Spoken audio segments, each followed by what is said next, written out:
ఈ చిన్న చీమ ఒకరోజు అద్భుతం చేసింది. ఎలా?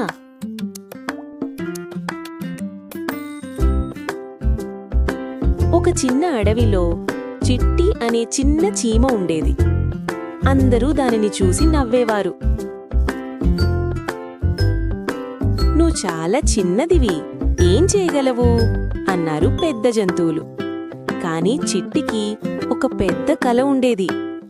నేనొక రోజు అందరికీ ఉపయోగపడాలి.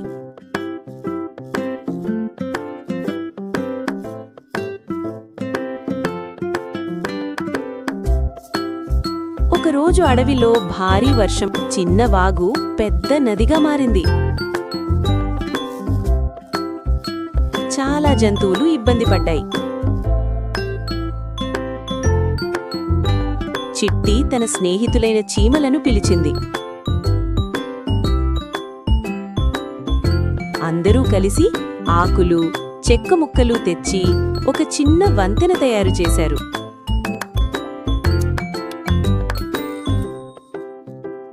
ఏనుగు, కుందేలు, జింక అందరూ ఆ వంతెన మీదుగా సురక్షితంగా దాటారు.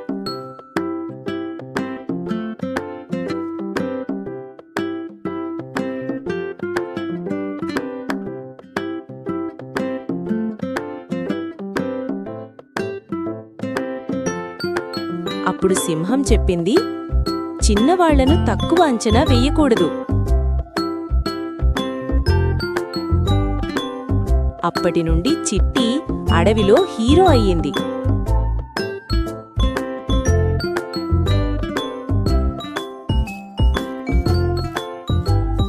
నీ కల ఎంత పెద్దదైనా, నువ్వు చిన్నవాడివైనా సరే, ప్రయత్నం చేస్తే విజయం నీదే.